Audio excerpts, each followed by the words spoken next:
está acontecendo hoje não é uma simples incompetência do governador Eduardo Leite ou um simples acidente ambiental. O problema é muito mais profundo que isso. É por isso que eu peço, por favor, que você preste muita atenção nas informações que eu vou te passar, porque eu vou te explicar o que está acontecendo. No dia 26 de abril, o Instituto Nacional de Meteorologia publica que tempestades vão atingir o Rio Grande do Sul e Santa Catarina.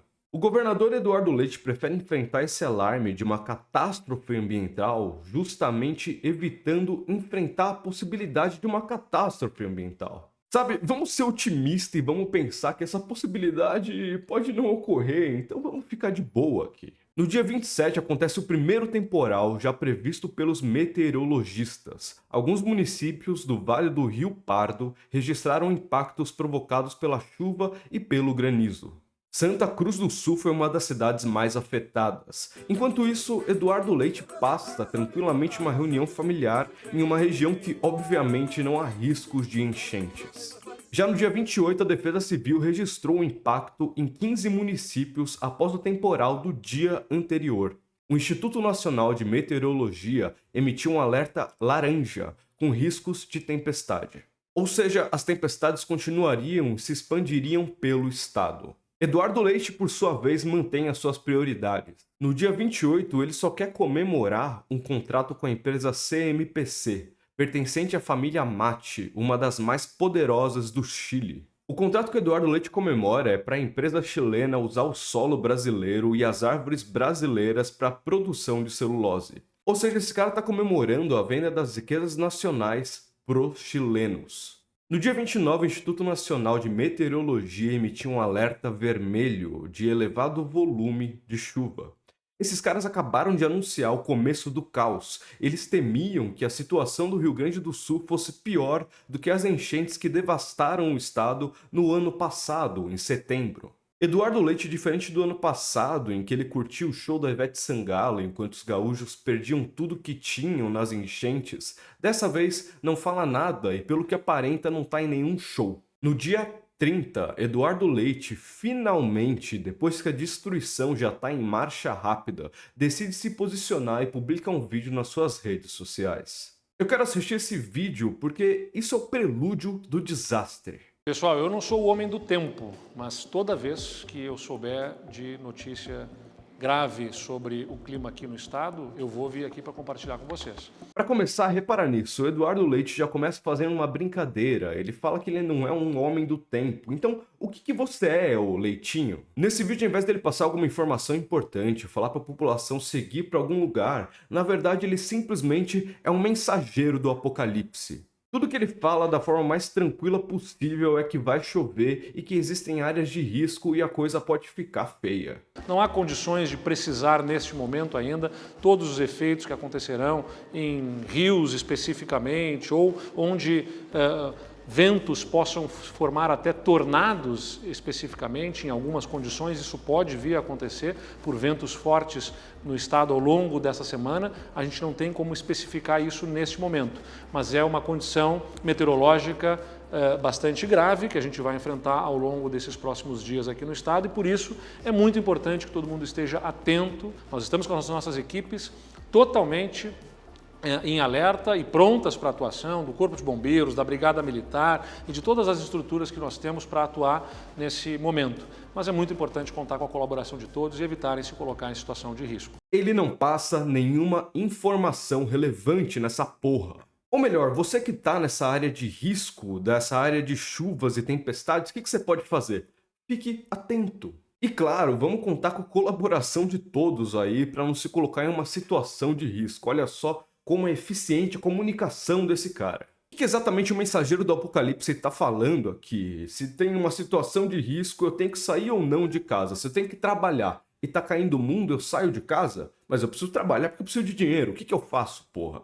Essa incrível capacidade de emitir sons pela boca e não comunicar nada, absolutamente nada, vai se manter até hoje. No dia 30, 8 pessoas morreram e Eduardo Leite decide começar a levar essa situação a sério e posta um segundo vídeo nas suas redes sociais, mas dessa vez fazendo cosplay de defesa civil. Já mostra isso, né? O alerta de inundação severa aqui na parte hidrológica, de inundação severa nesses municípios dessa região central do estado.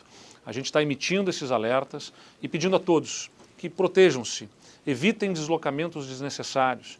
As estruturas das estradas, das ruas, das pontes são feitas para suportar a média do comportamento do clima. Situações extremas como essas vão significar pontes que vão ser rompidas, estradas que vão ser deterioradas e não há por que as pessoas se colocarem em risco neste momento. Então evitem deslocamentos desnecessários, se coloquem em proteção, atendam os alertas da Defesa Civil e a eventual remoção em áreas de risco, porque nós precisamos preservar as vidas. Por isso a gente precisa evitar que essas demandas aconteçam com todos cumprindo a sua parte e se colocando em segurança. Será que é hora da Defesa Civil retirar essas pessoas dessas regiões para evitar mais mortes, porra? Não, é hora de ficar em casa e evitar se colocar em situação de risco, porque ele mesmo como governador, assim, ele não pode fazer nada, tá ligado? No dia 1º de maio, 2 dias depois da primeira enchente no Vale do Taquari, a Defesa Civil e o governador pedem para que a população deixe a região que já está alagada. A gente pede às pessoas nessa noite que saiam das suas casas e busquem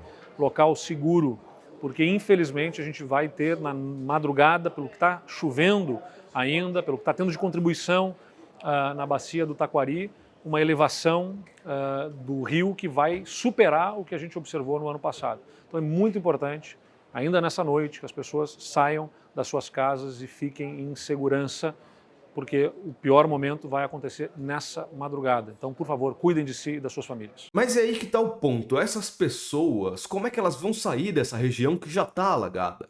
Diferente da burguesia, eles não têm um helicóptero, eles não têm barco pra tirar eles daí. Então como é que faz, porra? E a segunda pergunta é pra onde que essa gente vai? Até ontem era para elas ficarem em casa, para não se colocarem em situação de risco, como se a água não fosse subir e entrar na casa delas. Agora é para elas saírem de casa e buscarem segurança. Mas onde que é essa segurança? Será que ele pode falar alguma coisa que faça sentido? Mas é isso aí, boa sorte para vocês, é cada um por si, procurem um lugar aí que vocês achem que é seguro, demorou? Hoje já temos mais de 100 pessoas mortas, sem falar do número de desaparecidos. São famílias e famílias que perderam tudo que elas construíram na vida inteira delas e vão ter que começar tudo do zero. Isso que as chuvas não pararam e a água não diminuiu, ou seja, quando isso diminuir, quando a água escorrer, a gente vai ver de novo um cemitério a céu aberto. Isso não é uma questão de incompetência do governador, de um despreparo, isso foi planejado. Ao invés de você preparar uma sociedade para proteger as vidas que estão nela, você na verdade só dá o lucro para a burguesia. E senhoras e senhores, esse é o papel do Estado capitalista. Não é seguir e proteger os interesses das pessoas, dos trabalhadores. Não, o papel do Estado capitalista é manter a marcha infinita de acúmulo de capital. Se sai muito caro para o governo fazer a manutenção das barragens hidrelétricas, então, sabe o que a gente faz? A gente privatiza. Vamos privatizar. E aí o burguês que vai cuidar dessas barragens não vai fazer a manutenção. E se estourar, estourou. Foda-se. Foi exatamente isso que aconteceu no Rio Grande do Sul, no dia 2 de abril. Uma das barragens se rompeu e fez uma onda de lama de mais de 2 metros de altura. Sem falar em outras 5 barragens que estão em estado crítico e podem romper a qualquer momento. É quase uma repetição do que aconteceu em 2019 em Brumadinho, que até hoje, nesse caso, ninguém foi punido. Tudo isso que a gente está vendo hoje é um reflexo, é o resultado final desse papo da direita liberal de querer privatizar tudo, de querer cortar os gastos do Estado. Eles debatem isso como se fosse algo inofensivo e a prática é a morte. Toda essa galera do MBL, Paulo Guedes, Tarcísio aqui em São Paulo, ou até aquele boçal do Pablo Marçal, esse bando de filho da puta quer que as pessoas morram, tudo isso para dar lucro para a burguesia. Todos esses liberais de direita bateram palma quando o governador Eduardo Leite cortou 95% do orçamento da Defesa Civil do Rio Grande do Sul. É a Defesa Civil que justamente faz o trabalho de salvar as pessoas e ajudar a tirá-las dessa situação grotesca e inimaginável que elas estão passando. Mas não, foda-se, vamos cortar os gastos, vamos reduzir os custos aqui, porque é isso que a gente tem que fazer. A gente tem que foder a população para dar lucro para a burguesia. E aqui tá uma parte muito importante. A direita liberal não faz isso porque eles são do mal, porque eles não amam o povo, porque eles não têm, sei lá, mano, Deus no coração. Eles fazem isso porque eles são pagos pela burguesia brasileira e internacional. Eles são pagos porque eles são empregados dos poderosos. Essa gente é pior que qualquer bolsonarista. Eles são os verdadeiros inimigos dos trabalhadores. Se você ainda não entendeu, eu espero que você entenda agora que isso aqui é uma guerra entre os ricos e os poderosos que mandam e desmandam no país e nós, que não temos porra nenhuma além da nossa força de trabalho para sobreviver. E digo mais, senhoras e senhores, o Estado brasileiro, os políticos não são a saída que a gente precisa. Eles fazem parte do problema. A função do Estado capitalista, dos governadores, dos deputados e as suas leis que eles fazem é justamente validar a exploração e a desigualdade social. O Estado capitalista em si e todas as suas instituições falidas e decadentes são uma arma poderosíssima da burguesia contra nós. Isso aqui é uma guerra. E você quer mais um exemplo? O último exemplo, em 2019, quando Eduardo Leite tomou posse como governador do Rio, ele aprovou uma reforma, um projeto de lei para o novo Código Ambiental do Rio Grande do Sul. Esse novo Código Ambiental foi visto pelos ambientalistas como um ataque, como um retrocesso brutal contra o meio ambiente. Esse novo Código Ambiental começou a permitir queimadas, ou seja, incendiar a vegetação natural. Passou a permitir a exploração de vegetação em áreas que provocam erosão do solo e desmoronamento. Ele afrouxou o licenciamento. Qualquer empreendedor agora pode simplesmente fazer uma simples declaração e começar a explorar as áreas que ele quiser. O resultado disso é um autolicenciamento. O próprio empresário vai se auto-permitir explorar as regiões que ele bem entender. Permite o corte e a comercialização de árvores, incluindo as que eram protegidas por estarem em extinção. E essa série de permissões gera um desequilíbrio ambiental que não afeta só a plantinha e o animal, não, afeta a humanidade. Quem sofre com isso somos nós. Você pode ter certeza que o planeta Terra vai durar milhões e milhões de anos. Quem não vai durar somos nós, a humanidade. E tudo isso para quê?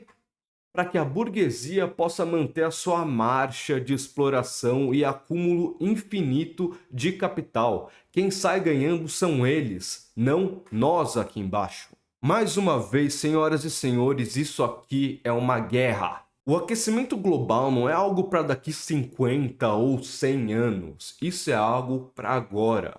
O que a gente está vendo no Rio Grande do Sul e na Bahia também é o reflexo disso, é o aquecimento global em si. E você pode ter certeza que isso aqui é só o começo. Esse vídeo aqui é um pedido de socorro, porque eu não sei se você percebeu, mas a gente está na última etapa, na última fase do capitalismo. Ou o capitalismo acaba com a gente, ou a gente acaba com o capitalismo. E infelizmente eu vou ter que te falar que isso depende de você. É uma decisão que você pode fazer aqui e agora, nesse exato momento. Você vai precisar escolher se vai matar o liberal que existe dentro de você ou o revolucionário que existe dentro de você. Você vai ter que escolher entre o medo de um novo mundo ou a coragem para construir esse novo mundo. No final, isso é apenas uma escolha entre a vida e a morte, entre enfrentar a doença que se chama capitalismo e tomar o seu remédio chamado socialismo. É só no socialismo que esse pequeno grupinho de famílias egoístas e privilegiadas não vão mais existir e a gente vai conseguir destruir o Estado capitalista que favorece essas pessoas e construir um país de todos e para todos. Nós chegamos no ponto final de seu socialismo ou a morte. Senhoras e senhores, muito obrigado pela atenção. O mundo inteiro, ok? O senhor pessoalmente acredita em aquecimento global? Eu não acredito. ok? Ouvi doutores da universidade aqui de Brasília comentando sobre esse assunto. Físicos, pessoas que entendem do assunto.